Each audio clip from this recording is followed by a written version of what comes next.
I did Mario Lopez right before I came over here. Jealous much? Don't be. Oh, yes, you Name are. drop. Holy shit. And How'd he look? Incredible, right? He looks great. This guy's timeless. I don't know what he's doing. Yeah. He only drinks water. He doesn't eat. He only drinks what? Water. He doesn't eat. Looks like. And it was so funny because I told him the whole spiel, and he's like, "Thank you for that. Was a whole session of therapy right then and there." I said, "Thank you." And he was like, "So tell me about Deadpool 3. Are you going to be in Deadpool 3? And I'm like, "I can't talk about that." And then as soon as I made a joke or two about that, he's like, "Okay, well, thanks for joining us." So it was just that, trying to get me to like slip out something about Deadpool 3. Are you in Deadpool 3? Absolutely not. I read you were. Absolutely not. I read you were. But I can't tell people that because they're all like, "Oh, really? Yeah. Oh, man." There's nothing to be. So I just go, I'm not allowed to talk about that. I have so many things I want to talk to you about. The firk thing I'll talk to you about is Deadpool 3. That's right away, and that's why I'm right here. And if you can't say anything about it, you and Mario Lopez can go f yourselves. I made a movie in 2014. Yeah, Jason Nash is married. Yeah, and I shot it on weekends, and I would see TJ doing stand-up all the time. You were so funny, and you had been in some stuff. You hadn't done Silicon yet, I don't think. So you weren't like, but you definitely been in a lot of stuff. And you came out to my ex-wife's house where we lived, and you just crushed it in that movie. You are the funniest thing in the movie. Yeah, it's great. I wouldn't say that, but I love the movie, and it is a stocking stuffer. I say as a guy who's played Santa Claus and will again, okay? It was a stocking stuffer full of like cameos and bit parts and all that of all Andy your friends. Richter, Rob Corddry, Paul Scheer, Busy Phillips. So many great people, and that's because everybody loves you. Yeah, I know. That's a Jason Nash thing. He's hilarious, and everybody loves him. That's really nice. But you just, I remember you came in, and I was like, I didn't have a script or anything. I was just like, "You're my manager. Don't need one. Yeah. You're my LA manager." That's all I said. And you just built this like insane character who was fast talking, and it wasn't Ehrlich. No. You weren't obnoxious. You were just. Well, every manager in Hollywood is a little bit obnoxious. Just not as obnoxious as Ehrlich. You were just kind of like. You're right about that, exactly. And it's weird. People want me. I played that for a guy who's a presentation. I was somebody's agent. And then I did a movie, Drew Barrymore and I did a movie called The Stand-In. Yes. And I play her manager in that also. They came to me for that. They did. I don't know why. I guess they kind of think I play a lovable asshole. Yes. But then I don't do that in any children's films, obviously. And How to Train Your Dragon, I'm like, shut up, you fat idiot. Like, it's none of that. Where did you, when they come to you with Ehrlich, right? Yeah. What do they say? Did you audition for that? Yeah, they kind of wanted me. Did they say blowhard?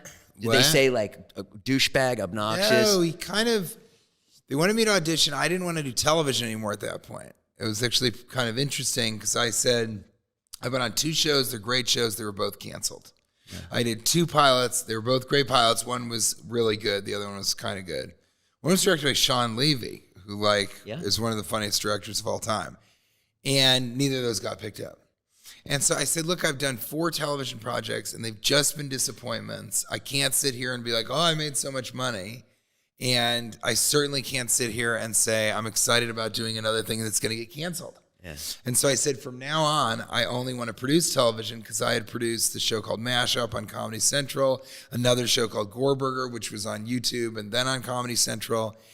And, I just kind of was done with it.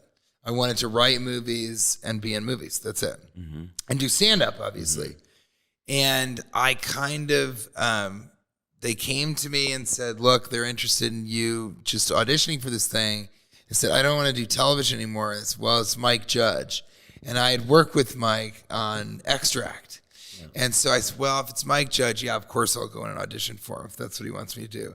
So I go in and it went really well. And then I heard from him that he imagined the character to be look like Penn from Penn and Teller. So kind of curly hair, long ponytail, glasses, short and squat, like a short, fat guy. And he said, so you're not that. And I said, well, I can change my appearance. And I did that for him in Extract. So he knew that I could do that. You gained weight? a lot of weight. Yeah. And and I was happy to do it. and then yeah, it's so fun to gain weight. You just replace water with beer, and you only eat carbohydrates. Cutting weight is weird. It's not as fun. Have you ever had to cut weight for a film? Oh yeah. Yeah. Oh yeah. They ask you, TJ, you need to drop. Well, 30. no, but it's a character that just is not it. going to be a portly man.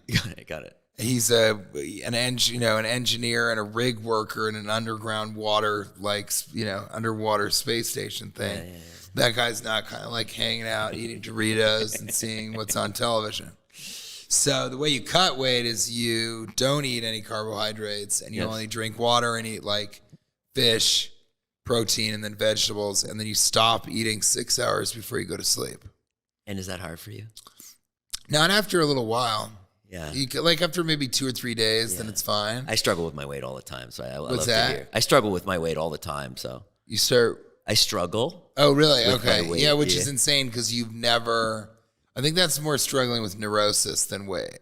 I mean, I'm addicted to food. Yeah, but I've never seen you like... You didn't see other than you are right now. I can show a pic right now. Okay, there it is. See how fat I am? Oh my God!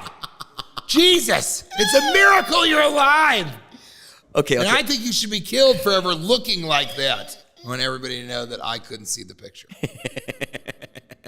Joking. Go back. So you struggle with weight. Yeah. But this is about cutting weight, not maintaining weight loss. Uh-huh. So what you do is you start by not eating 2 hours before, then you don't eat 4 hours before you go to sleep, then you don't eat 6 hours before you go to sleep, and then you stop drinking water and everything else before 2 hours before you go to sleep.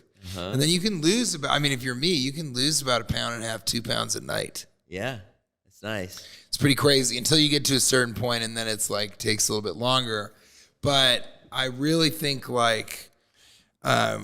it was worth it. I mean, in Extract, I shaved the side of my head, dyed my hair black, all this stuff. And then for Silicon Valley, I did that. And Thomas Middleditch, who played Richard, is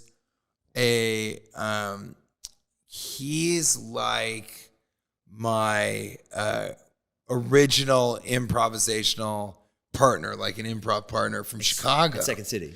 Yeah, and he never did Second City, but we used to do a 2-man show. Yeah. So it's really insane that he had gotten to that point, and I kind of... He's incredible in the show. Thought, yeah, this is going to be great. We auditioned, and I sort of riff, and he did his thing. And so I got the show, and then I was like, all right, well, I'll do another pilot. I'll make some money for the pilot, and it probably won't get picked up. Right. And I went, and as we were shooting the pilot, it was going great, but we all thought nobody cared about Silicon Valley enough to watch a show about it. And it amazingly, I remember one of the managers actually took a picture of all of us. He's like, everybody getting together. And we all got in, and he was like, there it is, the future of comedy right there. And we all kind of were laughing. And I remember all of us on the cover of Wired magazine being like, wow, that guy really does know his shit. Yeah. And he knows when something is great. But I love doing that show, but I got to a point where it was kind of time to leave after the 4th season, around the 5th season. And a big part of that was I was doing stand-up the whole time I was doing the show. Yeah. So you'd have a 5 a.m. call. I mean, I'm not telling you anything you don't know, but I would have a 5 a.m. call and get there, do 12 hours of work, 14 hours of work, and then everyone else would go home and go to sleep. I would go eat something and then go and do like a show or 2 shows, then hang out afterwards to bring it all down, talk to people. And then I'd get up the next day at 6 a.m. So I was just like exhausted a lot of the time, and just trying to do too much. And so after 5 years of that, I was kind of like, I think I got to jump ship here. I was doing films. Really nobody else in the cast was doing films. Martin Starr was doing stuff. He's always done stuff. But nobody else was really doing that. I did Deadpool while I was, in the show. And so I had to miss stuff for promoting those films. And I kind of said, I'm starting to sleepwalk through this, and so I got to jump ship. It's incredible that you would walk away from that. I mean, that takes balls. I mean, it was... And I also think that it's incredible your commitment to stand-up. I love it. To go through that, because when you're out there doing stand-up, you are at your funniest, right? Like that you bring that back to Silicon Valley when you get back on set, right? Because that muscle is just so When I did hard. Unstoppable, this movie with Denzel Washington, I drove 45 minutes to do a 5-minute spot and then 45 minutes back. But it helped me because I would go, I'd do it, and then the next shooting day, I would feel very like confident. And I know, okay, there's about 100 people that really loved my stuff, so I can bring that in. So it's exactly what you just said.